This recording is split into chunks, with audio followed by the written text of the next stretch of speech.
and welcome to Retech, and today we're going to look at a video I did a little while ago, and the reason for that is I've just basically re-edited it and added in a few little features as well.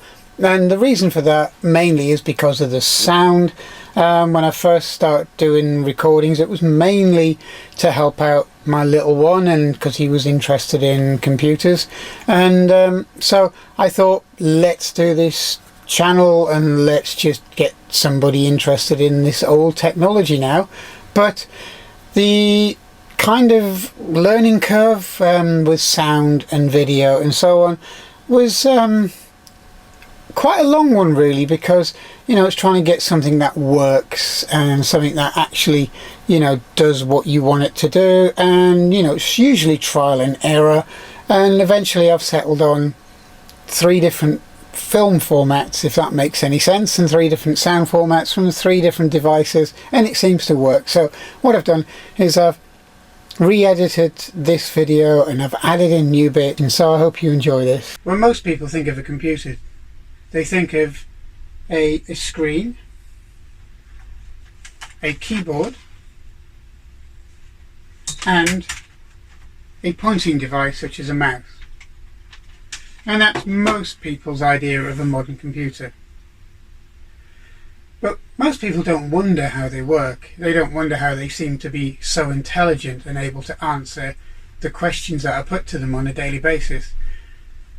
Most people nowadays have smart devices in their house which they can talk to and ask it direct questions, and they get an answer. But have you ever wondered how they work? What makes them tick? Because most computers haven't changed in concept since the early machines from Charles Babbage and his difference engine, and also Alan Turing, who helped crack the Enigma code with a mechanical computer. And the mechanics of computing hasn't really changed. In essence, there's still a box of lights, a box of switches. They're either on or off.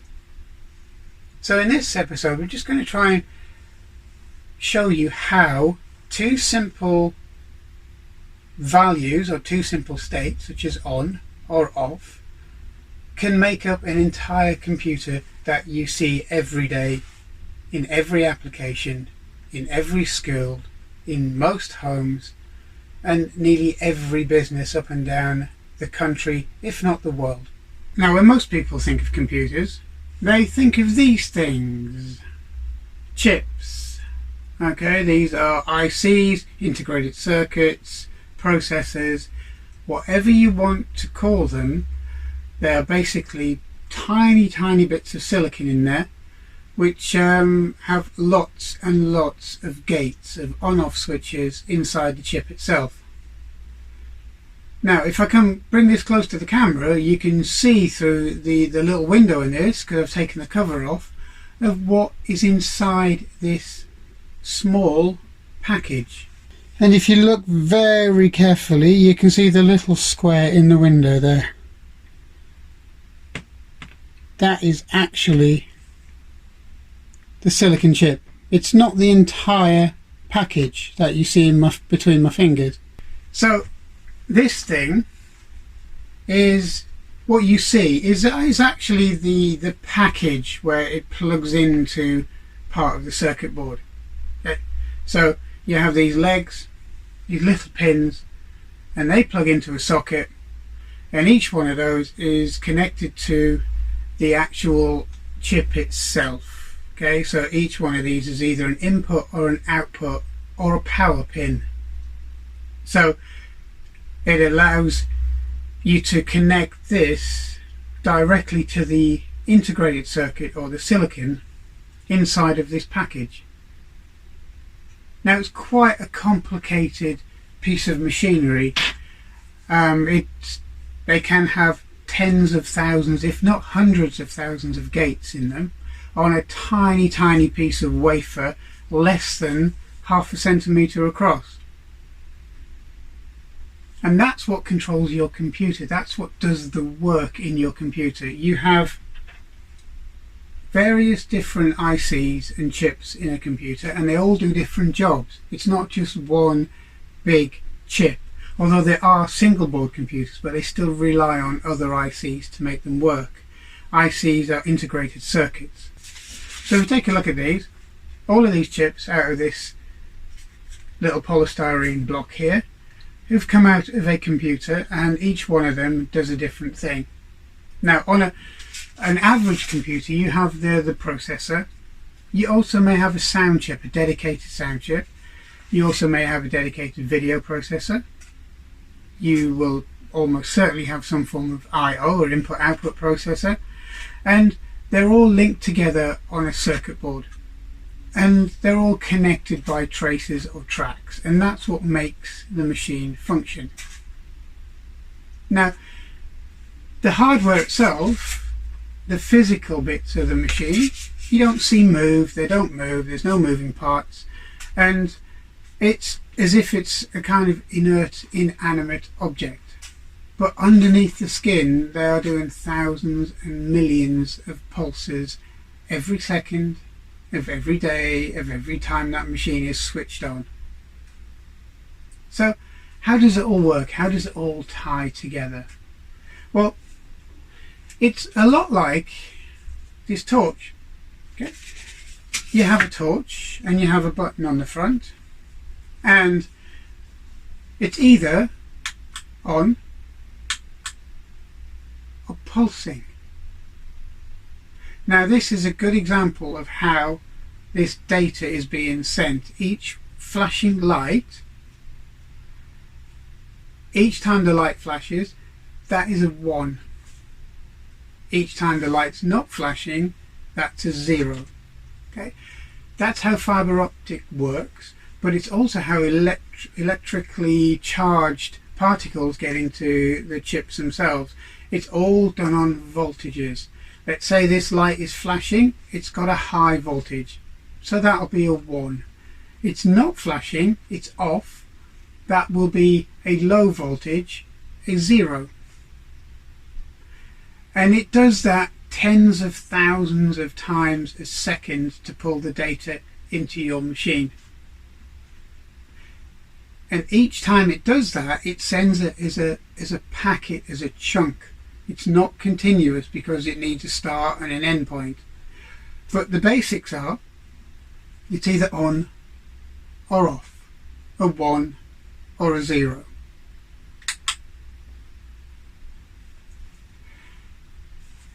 That's as simple as your computer is. A computer is just an electronic switch. It's a complicated electronic switch, but it's an electronic switch. So let's have an in-depth look at how these switches do things and how it will produce a character or add two numbers together and produce the end result. Okay, on a modern computer, okay, if you want to do a 0, which is here, decimal 0 in binary, it's 0, 0, 0, 0. So everything is off, everything is switched off. Because the way binary works, okay, the system for working out binary works, it does it in base 2. So you have, instead of 1, 2, 3, 4, 5, 6, 7, 8 and so on, you have, it starts off as 0, which is off. Okay, that's off completely. Then it's got 1, 2, 4, 8, 16, 32, 64, 128, 256, and so on. So to get the decimal number 1 equivalent in binary, well, the 1 is switched on, 2 is off, 4 is off, 8 is off. So you've only got 1. So that's your decimal 1. 1 light switch, 1 gate on. To get your binary equivalent of decimal 2, 1 is off, 2 is on, 4 is off, 8 is off. So you've only got 1 switch on 2, which is now open. So that is working, so you have a decimal of 2. 3 is the same. you have 1 is on, 2 is on, 0, 0 for the next two numbers, which is 4 and 8. So you've only got to add these two numbers together, so you get 3. The next one is 4. 1 is off, 2 is off, 4 is on. So you have the actual switch for 4, binary 4, which is on. So the binary for 4 is 0, 1, 0, 0, which is your 4, and so on and so on. And it gets to 15, let's say. Okay, you got 1 on, 2 on, 4 on, 8 on. Add these up and it makes a decimal of 15. So that's how binary works. It's either on or off. It's very, very simple. And computers, the principle behind it is simple. It's just a series of on or offs, open or close, ones and zeros. It's binary, base 2. That's all they operate on. Now, how does that convert in the real world? For example, if you press 0 on your keyboard, okay? Well, you have basically ASCII code character to binary. So you've got a 0 here, okay? So the binary for 0 is 0, 0, 0, 0, and it's in a 2 split format, basically a 2 segment format. And then 1, 1, 0, 0, and that produces your 0. A 1, you add the extra switch on the end, which is 1, which is quite straightforward when you think about it, because you're just switching on the 1. The 2 is the same, okay, which is 0, 1. Okay, so you've got 1, 2. If you think about it in the same format we've just done, so if you go across the top, you've got 1 is off, 2 is on, same for 3, then 4, just what we've just done with standard binary, then 5. Okay, and it works all the way down, but then you get to things like J. Okay, now as you notice, the lead changes, but then it denotes that you're actually moving into a character rather than a number. But it works exactly the same. Okay, so we get to A. A is 1, B is 2, C is 3, same as your character reference for your or your reference for your numbers, and it works all the way down. And it works all the way down, let's say, to Z. The binary equivalent of your numbers here, down here, is roughly the same system as your binary equivalent for your letters and characters, but you're just adding effectively a different header on them to tell them it's a letter or a character. If you typed in this into your computer, if you were programming in binary, you would get 0. Same with 1, same with 2, 3, 4, 5, 6, 7, 8, 9, and all the way down the alphabet and your extra characters here. Now, it's quite a clumsy way of doing things, really, if you're going to do it for an everyday thing, if you just want to sit down and write a little bit of program or get a character on a screen. So then they moved into ASCII, your ASCII set, and I'll show you how this works as well. Now this is a similar page, but just to show you how they simplify things, you've got your decimal zeros becomes a hexadecimal 00, okay, and your decimal 1 becomes a hexadecimal 01. What you do is they convert binary to hexadecimal, which works on a simpler system. Okay, you have basically from 0 to 9, and then from A to F. This is your basic hexadecimal conversion, okay? And then it starts off from all the way down to 1B, 1C, 1D, 1E, 1F, and then it goes to 21, 22, 23, so it goes almost to a standard recognized decimal system, goes to A, B, C, D, E, F, then 3. So all you do is every rotation of 0 to 9 and A to F, you're adding through. So it then becomes 2A, then 4A, then 6A, and so on. And that represents your different character set.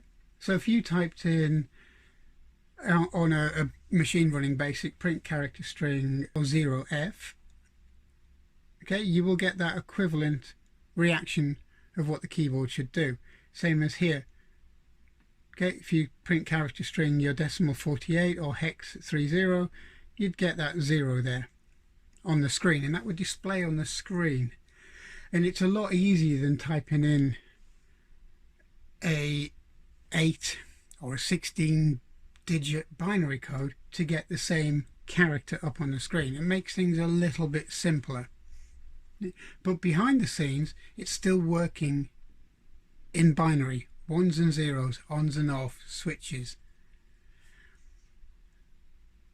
And then you transport this into a high-level language such as BASIC, where what you're doing there is you're actually using a basic command set via an interpreter to put the codes or the characters on the screen. So if you say print inverted commas J inverted commas, it's not actually printing J on the screen as you know it. It's actually printing it it's converting it into binary or hex to do the job on the screen. Each way it goes back down the layers. It goes from basic to hex to binary. Always binary is what the computer is seeing. It doesn't care about anything else. All it wants to do is know if the switch is on or off, 1 or 0, and where and what it has to do with those ones and zeros. It doesn't care whether you've typed in print hi there. It doesn't give a monkey's. All it knows is that it gets converted through the layers back into binary. Okay, so we get the Acorn Electron out. Okay, so it uses BBC Basic, and if I just show you what I mean by, whatever you see on the screen. So if you press Q, that's not actually a Q, okay, or a Z or a B or an E. It's an ASCII character code which gets converted into binary. So if I do print, there's your X. Okay, that's your actual character on the screen, and the code is character string 88.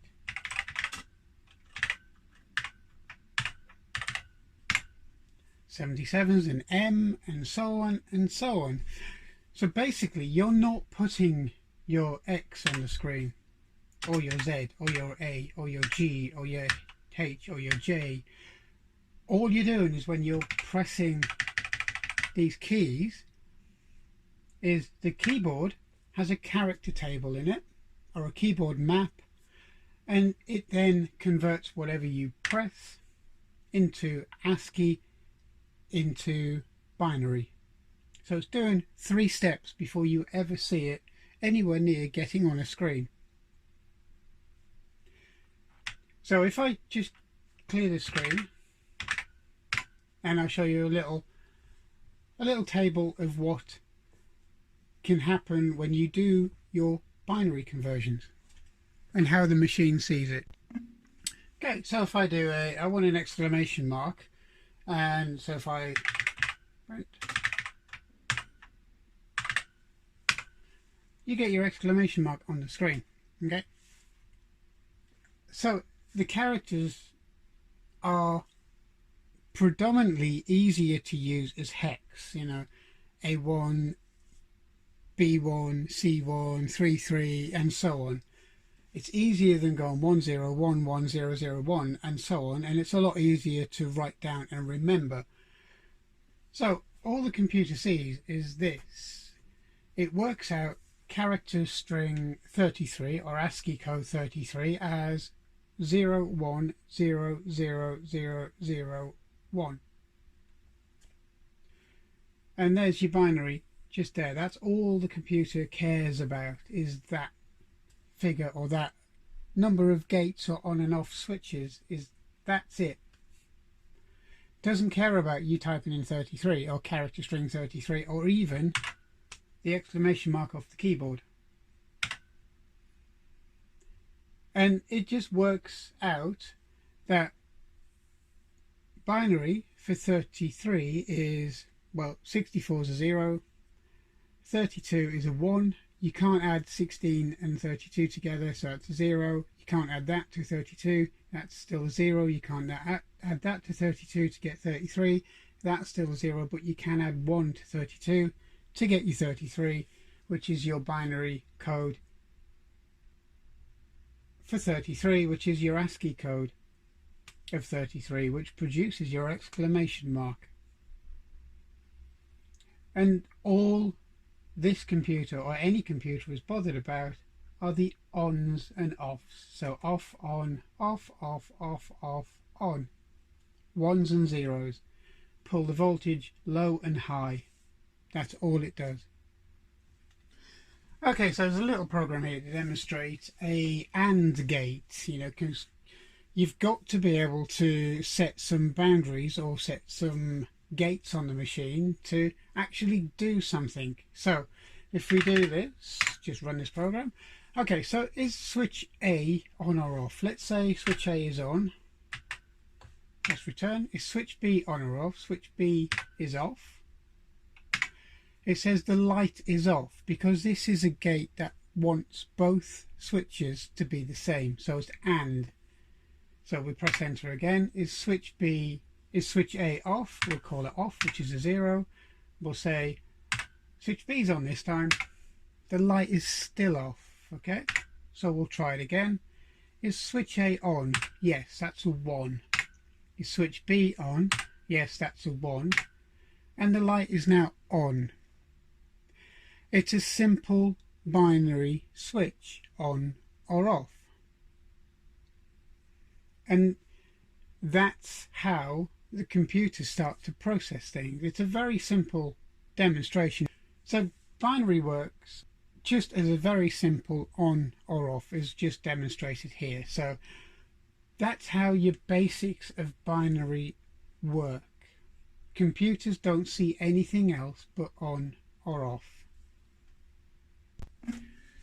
Now that was an AND gate. It has to have both switches on. Now this is an OR gate, okay, so basically I've just added an extra bit of code in here, very simple, and it checks for whether one or the other switch is on. So if we run this, is A on or off? We'll just go, no, it's off, it's a 0, and B is off, it's a 0, the light is off, okay. Now this time, is A on or off? So A's on, but B's off, but the light still turns on. Now this time A is off, B is on, the light is on, and so on. All this does is checks if one of the switches is on, and then it will actually turn the light on, or not if both switches are off. So it's looking for an OR. Is switch 1 or switch 2 on? And that's all this simple program does. It demonstrates another binary system of 1 or 0, but there are different gates and different switches to make the computer do different things. Now your computer does that tens or hundreds of thousands times every second, and it's switching on gates on and off, and so on. So it's the same as we said about the keyboard. If I wanted to do an exclamation mark, the keyboard map knows that shift, and if I use the 1 key, which is on the matrix on the second key in, it will then produce an exclamation mark. And that's how computers work. They don't care about what is written on the keys, they don't care about what you write on the keys, they don't particularly care about what you want to show on the screen. All it does is sticks on a lot of 1s and 0s. It's only working on 1s and 0s. Now it's one thing that the the humble 8-bit machines are very good at, and that is teaching you how to code, teaching you how to program at a lower level than the current machines.